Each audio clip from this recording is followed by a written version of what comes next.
Estamos de regreso, son las 7 de la mañana con 22 minutos. Gracias por estarnos sintonizando en este espacio informativo de Primera Plana. Déjeme platicarle que me da mucho gusto recibir esta mañana aquí en el estudio a David Alejandro Delgado Arroyo. Él es el vocal ejecutivo del INE en Michoacán y una de las piezas claves en este proceso electoral 2025 para elegir por primera vez en la historia de México jueces, magistrados y ministros de la Suprema Corte de Justicia de la Nación en una campaña por demás atípica que ahorita nos va a explicar aquí el vocal. Bienvenido, David. Muy buen día, Dan. Gracias, buenos días a todas y todos. Al contrario, muchas gracias a ti. Tenemos aquí pues en la tarjeta informativa que es una elección que va a durar 60 días, 881 cargos en disputa, más de 3.400 candidatos, pero con una serie de limitantes, David, que hacen pensar que es una elección pues cuesta arriba para los candidatos y candidatas y seguramente también para la autoridad electoral. ¿O tú cómo la estás viendo? Bueno, es lo que el poder reformador de la Constitución estableció con la reforma judicial publicada el 15 de septiembre del año pasado. Estableció reglas como la de que no tendrían candidatas y candidatos financiamiento público ni privado. Solamente les dio la oportunidad de tener acceso a los tiempos del Estado en radio y televisión. Sin embargo, el problema del acceso es la cantidad de candidaturas, porque estás refiriendo 3.400, un poco más de 3.000 candidaturas federales, pero hay 19 entidades federativas que están sumándose con candidaturas locales, entre ellas Michoacán. Yo estaría vislumbrando que a nivel nacional estaríamos cercanos a los 5.000 candidatos y candidatas, por supuesto. Entonces, es prácticamente imposible que puedan tener un promocional a manera de propaganda en los tiempos del Estado en radio y televisión. Por eso el INE ha decidido generar propaganda genérica.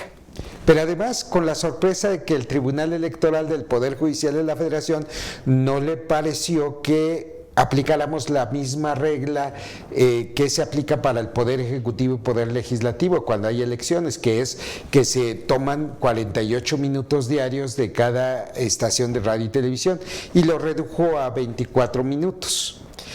Entonces es técnicamente imposible que todos tengan un promocional. Entonces la estrategia de comunicación es dirigirlas a las ciudadanas y los ciudadanos a la plataforma que tiene el INE de Conóceles.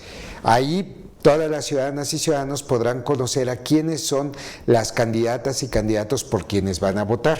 A nivel federal no hay que preocuparnos por pensar en 3.400 candidaturas. A nivel del estado de Michoacán hay que valorar 213 candidaturas para tomar la decisión sobre 37 cargos. ¿Qué cargos son? Bueno, tendremos que decidir sobre 5 mujeres y 4 hombres de la Suprema Corte de Justicia de la Nación. Tenemos que decidir sobre 3 mujeres y 2 hombres del Tribunal de Disciplina Judicial. Tendremos que decidir sobre una mujer y un hombre de la Sala Superior del Tribunal Electoral del Poder Judicial de la Federación. Tendremos que decidir sobre 2 mujeres y un hombre de la Sala Regional Toluca del Tribunal Electoral del Poder Judicial de la Federación. Tendremos que decidir sobre 5 mujeres y 4 hombres de los 9 cargos de magistraturas de tribunales colegiados de circuito en Michoacán, en el circuito judicial 11, que es la mitad de las magistraturas, porque la otra mitad se renovará en 2027. Tendremos que decidir sobre 9 cargos, 5 mujeres, 4 hombres, de juezas y jueces de distrito del también circuito judicial 11 que corresponde a Michoacán. Entonces, ese es el universo de la decisión. Les invito a todas las ciudadanas y ciudadanos que a través del portal del INE en internet busquen el micrositio que está muy accesible, que se llama Conóceles, para que puedan saber quiénes son las candidatas y candidatos en unas campañas de 60 días que serán, por supuesto, atípicas. Podrán asistir a foros que organicen instituciones sociales, públicas, privadas, cámaras de comercio, colegios de distintas disciplinas, en fin, eso es lo que pueden hacer y pueden, por supuesto, estar en internet, en redes sociales, pero sin pagar por amplificar sus mensajes. Sin meterle pauta. Sin meterle una pauta. Pueden, por supuesto, acudir a entrevistas, aunque ahí sí se les pide equidad a los medios de comunicación, que les den la misma oportunidad a todas y todos, aunque sea de manera escalonada, por cada uno de los cargos, para que no se acargue hacia una candidata o candidato. Por supuesto, podrán repartir folletos, panfletos, pero que no sean contaminantes del medio ambiente, biodegradables, es decir, y que no rebasen los topes de gastos personales de campaña. No hay financiamiento público ni privado, pero pueden hacer un ejercicio que además deben de reportarlo al INE, de sus gastos personales de traslados, sus gastos personales, por ejemplo, de impresión de papelería, sus gastos personales, por ejemplo, de hospedaje, si van a algún lado, o de lo que gasten en traslados, o de un asistente personal, en donde pueden gastar hasta el 20% de su tope, en fin, en eso vamos a estar viendo en estos 60 días de campañas. Por supuesto, van a ser campañas muy diferentes a las que vemos en Poder Ejecutivo y Poder Legislativo. No hay partidos políticos que arropen a candidaturas, no hay posibilidad de intervención de servidores públicos, salvo quienes estén en funciones para poder ratificar su cargo, o sea, ser reelectos en el mismo cargo. Eso sí se puede, inclusive van a aparecer en la boleta como en funciones, y pues obviamente tendrán que hacer campaña solo en sus tiempos libres, no en sus horarios laborales, días laborables. Entonces sí, hay una serie de condiciones que hacen diferente estas campañas. Es decir, que lo gastado tiene que salir de su bolsillo. De su entero bolsillo, de sus ahorros, de su pecunio, dirían, ¿verdad? No se vale que alguien les dé donativos, no se vale que ejerzan recursos públicos. La única posibilidad es que accedan toda su información a la plataforma Conóceles, que por cierto ha tenido un éxito muy importante.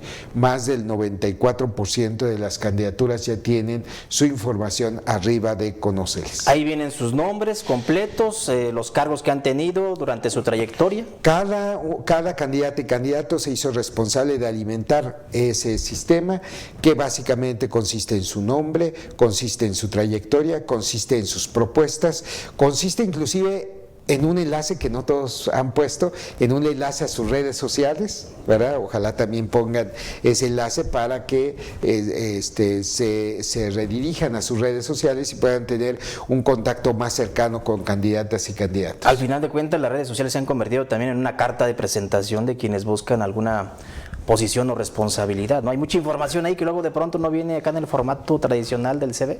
Por supuesto, inclusive ya hay muchas empresas de contratación que buscan información de los candidatos y candidatas a contratar en redes sociales. Es correcto. Dice aquí la ficha que me pasaron que el tope máximo de gastos de campaña será para quienes aspiran a la Suprema Corte de Justicia, por supuesto, al Tribunal de Disciplina Judicial y Sala Superior del Tribunal Electoral, que asciende a más o menos 1.468.000 pesos, y el gasto mínimo o el tope mínimo es para los que aspiran a ser jueces. Ahí podrán gastar máximo 220.326 pesos, pero además, vocal, pues llama la atención toda la serie de prohibiciones que tienen los candidatos y las candidatas. Tú ya comentabas aquí algunas.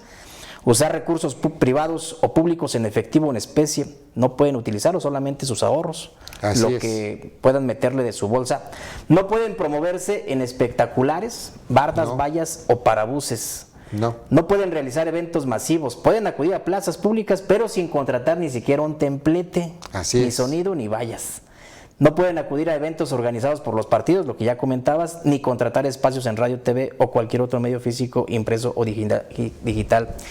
Muy rudo, ¿no? El tema, el esquema muy rígido en función de estas características que tú comentas. Bueno, vuelvo a repetir, fue lo que estableció el poder reformador de la Constitución, que por cierto, para el anecdotario, no es la primera vez que en México votamos por ministros de la Suprema Corte de Justicia de la Nación. Sí es la primera vez por la que votamos por el resto de jueces, magistraturas, aunque a nivel local también hubo una experiencia. Sí, la hubo con la Constitución de 1857, que decía que los ministros de la Suprema Corte de Justicia se elegían popularmente, y así fue. Benito Juárez fue electo popularmente, como otros expresidentes, como Sebastián Lerdo de Tejada, también fue ministro de la Corte, también se fue luego a reelegirse en las urnas. También José María Iglesias, que se autonombró presidente por el conflicto entre Lerdo y Porfirio Díaz, y estas experiencias hicieron que los constituyentes del 17 retiraran esta elección popular, que además en esa época todas las elecciones eran indirectas, todas, por la falta de comunicaciones que se tenía. Pero bueno, ahora está remaximizado, o sea, es hacia todos los cargos del Poder Judicial, tanto federal como local, y es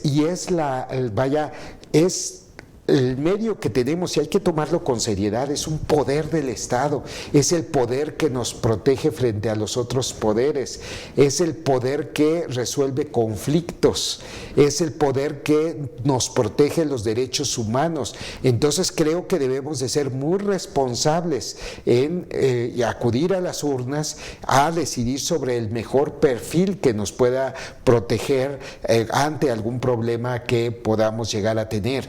Entonces sí hay que tomarlo con seriedad, con responsabilidad. Si tenemos dudas, bueno, para poder criticar hay que conocerlo, y para poder conocer creo que es muy importante que participen, ya sea como funcionarias o funcionarios de casilla, a quienes vamos a nombrar el próximo 7 de abril, ya tenemos todo el universo, o bien como personas observadoras electorales. También hay un micrositio en el portal del INE en internet, www.ine.mx, donde pueden hacer su solicitud, hacer su curso, y ahí mismo vamos a requerirles sus documentos para poderlos acreditar como personas observadoras electorales, que además tendrán un papel muy importante en esta elección, porque serán los únicos que puedan estar en las casillas, porque no va a haber representantes de los partidos políticos.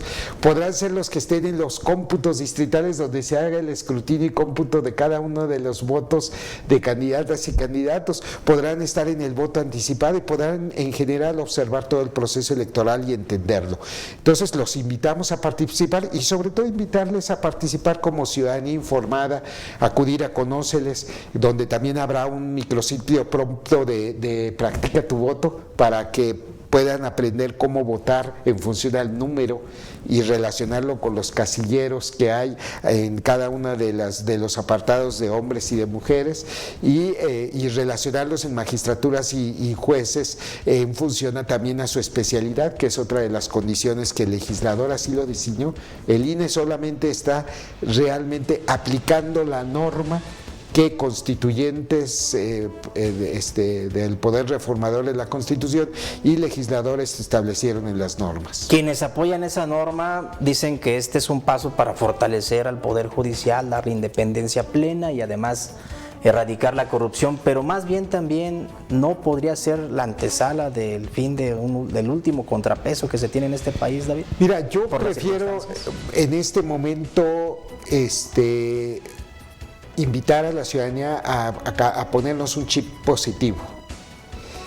¿Cuál es ese chip positivo? Si algo bueno estamos viendo en esta reforma, que no dudo, lo sabemos, ha sido polémica, creo que nos está dando la oportunidad a toda la ciudadanía de conocer al Poder Judicial de la Federación. Es un poder que generalmente no lo conocemos hasta que lo necesitamos, y además que debemos de aprender en este proceso a distinguir lo que es un policía de lo que es un ministerio público, de lo que es una fiscalía, pues, de lo que es un juez. Generalmente nuestro contacto con el sistema judicial no es precisamente el juez. Es más, a veces ni siquiera vemos al juez. Vemos al policía, vemos al abogado, vemos al Ministerio Público. Nos encontramos inclusive frente a un lenguaje a veces oscuro que solo para entendidos abogados se entiende, ¿verdad? Pero no conocemos realmente este poder judicial de lleno. Creo que es una buena oportunidad para conocer qué hacen ministras y ministros de la Suprema Corte de Justicia, qué hacen magistradas y magistrados de tribunales colegiados de circuito y de apelación, qué hacen los ahora magistradas y magistrados que van a ser electos del Tribunal de Disciplina Judicial, qué hacen el Tribunal Electoral del Poder Judicial de la Federación, qué hacen los jueces y juezas de distrito. Es una oportunidad para conocer, pero también creo que puede generar un contexto de exigencia social, de diálogo con ese poder, para que quizás sea un poco, digamos, en un lenguaje más accesible, en posturas inclusive más entendibles. Creo que hay que verlo desde el lado positivo y sobre todo hay que actuar con responsabilidad, y responsabilidad todos los que estemos participando en esta elección, tanto candidatas y candidatos como también ciudadanas y ciudadanos. Creo que hay que tomarnos con seriedad esta elección, porque está de por medio quienes resuelven nuestros conflictos, quienes protegen nuestros derechos humanos. Eso es lo que está de por medio. Perfecto, David, pues se nos ha agotado el tiempo, pero te agradezco muchísimo, como siempre, tu apertura para con los medios de comunicación, especialmente para esta casa informativa. Gracias por aceptar y darnos unos minutos de tu tiempo. Muy amable, muy buen día y a participar. Visiten, conóceles. Muy bien, gracias. Es el vocal de línea aquí en Michoacán, en apenas el arranque de estas campañas atípicas para elegir jueces, magistrados y ministros de la Suprema Corte. Vamos a una pausa, por favor, no le cambie, estamos de regreso muy rápido. Estás escuchando Primera Plana Noticias.